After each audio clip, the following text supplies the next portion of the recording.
manan oran. Kanong ka. Ay ne. Oo. Ah.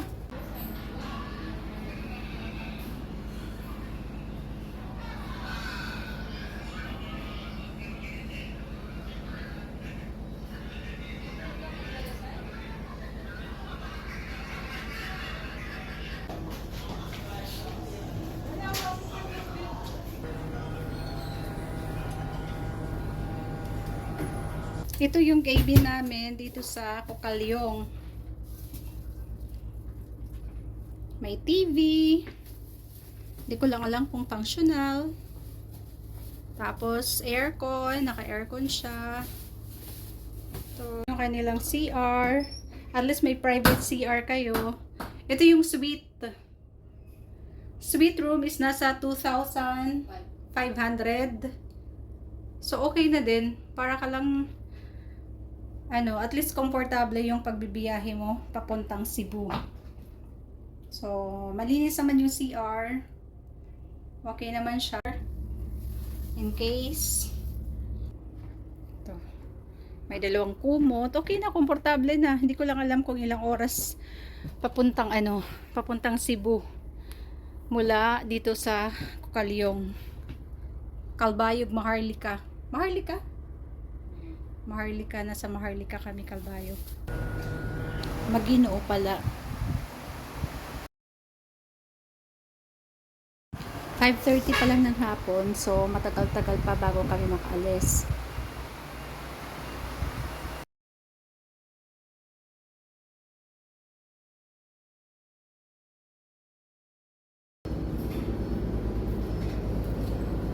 Alas 7 ng gabi daw ang alis ng barko dito sa Maginoo Pier.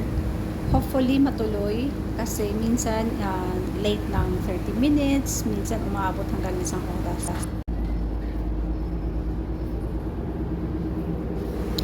Umikot-ikot nga ako dito sa barko para makita kung ano yung tsura nito at pupuntahan ko yung mga ibang cabin. Meron kasi dito nasa regular lang yata.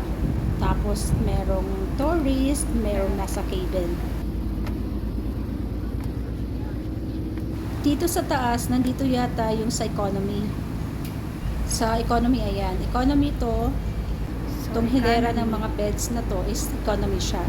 Guys, ito yung economy. Ito yung mga higaan. Ganito siya kadikit-dikit oh.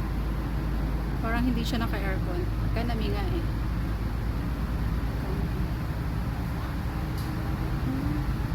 Ito may mga number pala. Dito ka. May number pala siya. Number. So, this is economy. Time check is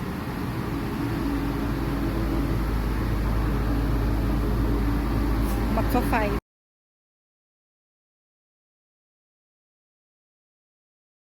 Dito kumakain yung mga pasahero na nasa economy. Usually may mga baon yan sila ng pagkain kasi mahal ang pagkain dito at limited lang ang pagkain na ino-offer dito.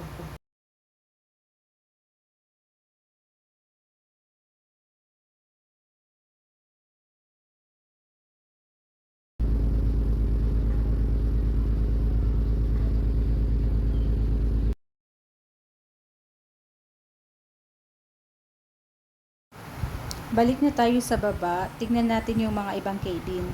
Hopefully makita ko yung cabin ng pang tourist para makita natin kung ano yung tsura ng pang tourist. Nakita nyo naman yung para sa suite. Yun yung room namin. Sa suite room. Nasa 2.5 yun.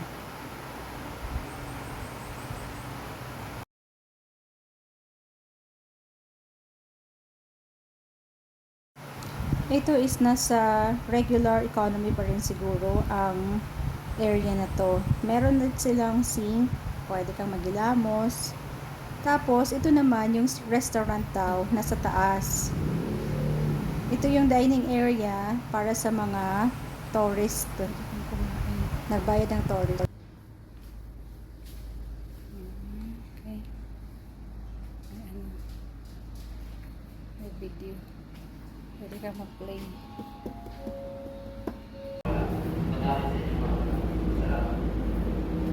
In fairness, malinis ang barko. Tingnan nyo, oh, malinis yung sahig. Naiingintan pa sa linis.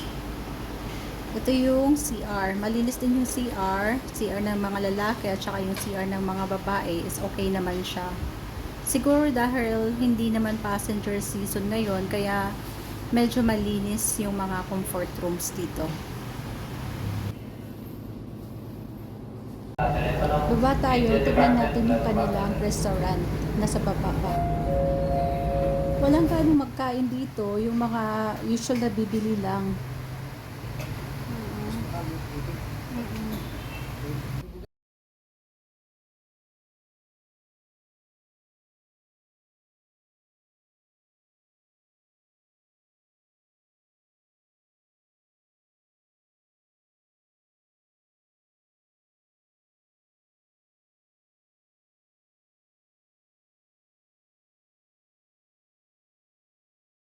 Medyo madami din ang nasa cabin. Madaming bed ang nasa cabin. Ang nasa isip ko kasi, pag nasa cabin, konti lang yung tao.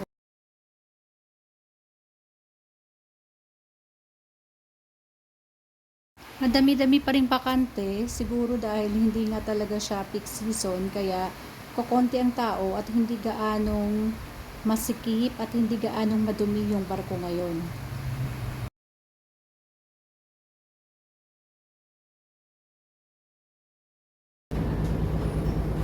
Akyat ulit tayo, puntahan natin yun sa mga cabin. Ito yung sa mga cabin at hindi lang isa ang tao dyan, minsan maabot ang 6. Sila is papunta dito.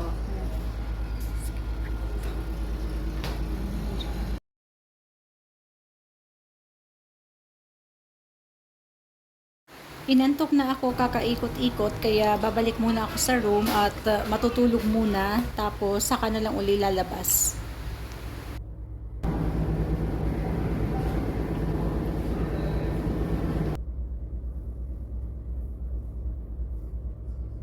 Napasarap ang tulog namin at hindi namin namalayan na umaga na pala.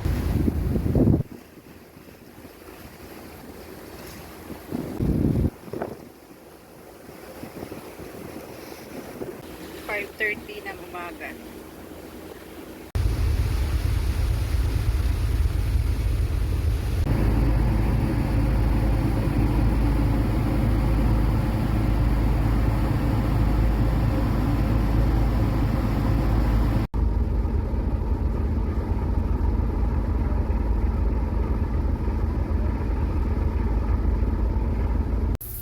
So, since meron namang hot shower dito, naligo na nga rin ako bago ako lumabas ng barko.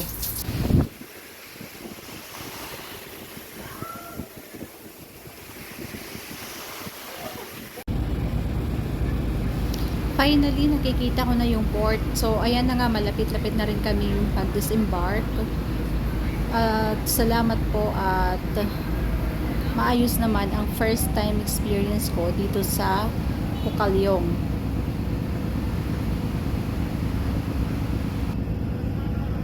Maraming salamat po sa panonood and I will see you in my next vlog.